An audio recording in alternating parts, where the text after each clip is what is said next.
Hello everyone, आज के इस वीडियो में हम बात करेंगे एक और नई वैकेंसी अपडेट की जो आप सभी एस्पिरेंट्स के लिए आया है इसरो की तरफ से। इसरो एलपीएससी की तरफ से टेक्निकल असिस्टेंट पोस्ट के लिए।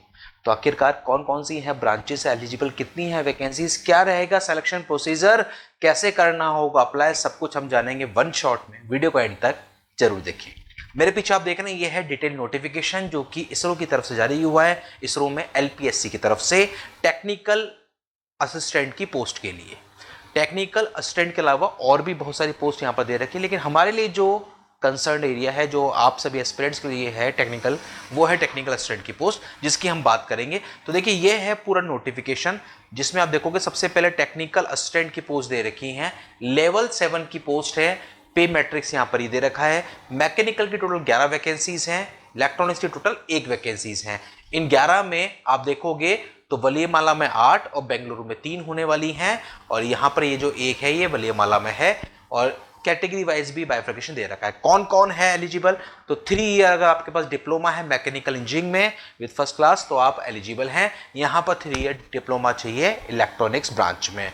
तो ये है टेक्निकल असिस्टेंट के लिए। फिर आप देखोगे तो सब ऑफिसर और ये सब दे रखे हैं। ये टेक्निकल वैकेंसीज नहीं है तो इनको हम कंसर्न यहाँ पर नहीं करेंगे। आईटीआई वालों के लिए भी कुछ कुछ वैकेंसीज यहाँ पर दे रखी हैं।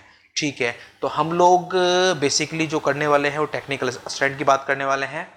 तो यहाँ पर आप देखोगे टेक्निकल असिस्टेंट पोस्ट के लिए आपका जो पोस्ट कोड है टेक्निकल असिस्टेंट मैकेनिकल का वो है 792 और इलेक्ट्रॉनिक का 793। तो आप देखोगे तो मैक्सिमम एज का यहां पर दे रखा है 27 अगस्त 1990। ये है cut off date of birth के लिए। इस कट ऑफ डेट के लिए, ठीक है, जनरल वालों के लिए मैक्सिमम एज लिमिट है ये। ओबीसी के लिए 3 साल की छूट मिलती है तो 87 तक, और एससी एसटी वालों के लिए 1985 तक। ये डेट ऑफ बर्थ है, मैक्सिमम एज लिमिट आपके लिए। फिर आप देखोगे यहां पर नेचर ऑफ जॉब, तो ये 792 मैकेनिकल वालों के लिए है और ये इलेक्ट्रॉनिक्स वालों के लिए। नेचर ऑफ जॉब क्या रहेगा, क्या क्या वर्क है जो आपको वहां पर करना होगा। इसके बाद फिर हम आगे बढ़ते हैं। आगे सारे इंपॉर्टेंट पॉइंट्स हम लोग यहां पर कवर करेंगे। अब देखो सिलेक्शन प्रोसीजर आप जब देखोगे तो यहां पर सबसे पहले आपका एक रिटन टेस्ट होगा और उसके बाद स्किल टेस्ट होगा। रिटन टेस्ट में क्या दे रखा है, आपके पास 80 मल्टीपल चॉइस क्वेश्चंस आएंगे। ठीक है, एक क्वेश्चन 1 मिनट का होगा, 90 मिनट्स का टाइम ड्यूरेशन रहेगा। 0.33 यानी कि 1/3 नेगेटिव मार्किंग रहने वाली है, ये यहां पर लिखा हुआ है। अब यहां पर जो आपके पास आएगा वो पूरा पेपर आप, इसके बाद स्किल टेस्ट आपका रहेगा। स्किल टेस्ट बेसिकली आपका 1:5 में रहने वाला है, यानी कि 5 गुना वैकेंसीज के 5 गुना कैंडिडेट्स को यहाँ पर लेने वाले हैं। ठीक है, और मिनिमम 10 कैंडिडेट्स रहेंगे यहाँ पर, और गो नो गो बेसिस पर ये टेस्ट आपका होने वाला है। और जो मार्क्स आपके स्कोर होंगे उनको फाइनल सिलेक्शन के लिए कंसीडर नहीं किया जाएगा, यानी कि जो सिलेक्शन बेसिस है वो होगा रिटन टेस्ट। लेकिन रिटन टेस्ट के साथ आपका ये स्किल टेस्ट भी होना है। ये जस्ट क्वालिफाइंग होगा, मार्क्स इसके ऐड आपके नहीं होने वाले हैं।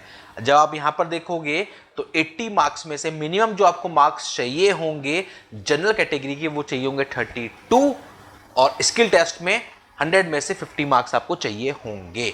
वहीं पर जो बाकी की कैटेगरीज है रिजर्व कैटेगरी, उनके लिए 80 में से 40 मार्क्स 24 चाहिए होंगे मिनिमम, और यहां पर 100 में से 40 चाहिए होंगे। ये यहां पर दे रखा है आपके लिए साफ साफ। ये 794 पोस्ट का है जो हमारा मतलब का नहीं है। 792 और 793 ये 2 पोस्टें हैं जो आप लोगों के लिए टेक्निकल असिस्टेंट। ये एग्जाम पैटर्न का पूरा अपने बात कर ली। ये अलग अलग पोस्ट के लिए एग्जाम पैटर्न्स और ये सब रूल्स दे रखे हैं इन्होंने। अप्लाई कैसे करना है उसके लिए सिंपल सा है, आपको अप्लाई करना है 12 अगस्त को पोर्टल ओपन होगा एप्लीकेशन अप्लाई करने के लिए, और 12 अगस्त से लेकर 26 अगस्त लास्ट डेट रहने वाली है। 26 अगस्त लास्ट डेट होगी फॉर्म फिलिंग की, तो 12 अगस्त से लेकर 26 अगस्त 15 दिन का आपको टाइम मिल रहा है फॉर्म फिलिंग के लिए। फॉर्म फिलिंग के लिए आपको ऑनलाइन ही अप्लाई करना होगा। ये पूरा प्रोसीजर दे रखा है किस तरीके से आपको अप्लाई करना है। फिर भी कोई अगर आपको इशू आता है तो आप इस वीडियो के कमेंट बॉक्स में जरूर डाल सकते हैं, ताकि अगले वीडियो में उस चीज़ को सॉल्व किया जा सके आपके लिए। यहाँ पर जब आप देखोगे तो शुल्क जो रखा गया है वो रखा गया 750 रुपीज़, जिसमें से कि 250 आपका रखा जाएगा, बाकी 500 रुपीज़ आपका रिफंड कर दिया जाएगा। ये यहाँ पर लिखा हुआ है साफ। कैटेगरी वाइज जो छूट मिलती है वो यहाँ पर मिलेगी टोटल 400 में। बाकियों के लिए जो होंगे उनके लिए 500 रुपये रहने वाला है, 500 में से 100 रखेंगे, बाकी 400 वापस हो जाने वाले हैं। तो ये है पूरा आपका प्रोसेस। ध्यान रखिएगा 12 अगस्त से फॉर्म ओपन होंगे और 26 अगस्त लास्ट डेट रहने वाली है।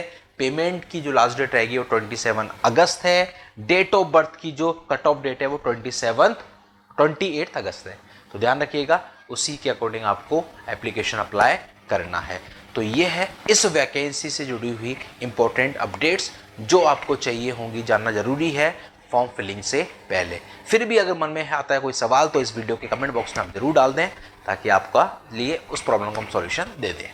और ऐसे ही वैकेंसीज के सारे लेटेस्ट अपडेट्स के लिए आप लोग चैनल पर, अगर नए चैनल को सब्सक्राइब जरूर कर लें, क्योंकि यहाँ पर आपको मिलता है आप सभी टेक्निकल स्टूडेंट्स की से जुड़ी हुई सारी वैकेंसीज के लेटेस्ट अपडेट। अब वो चाहे हो सिंगल नंबर ऑफ वैकेंसीज या फिर हो बहुत ज़्यादा बल्क में वैकेंसीज, हर एक नोटिफिकेशन छोटे से बड़ा हर एक नोटिफिकेशन आप तक पहुंचता है सिर्फ और सिर्फ इस चैनल पर। मिलते हैं अगले वीडियो में अगले नए वैकेंसी अपडेट के साथ। अभी के लिए इतना ही। Thank you.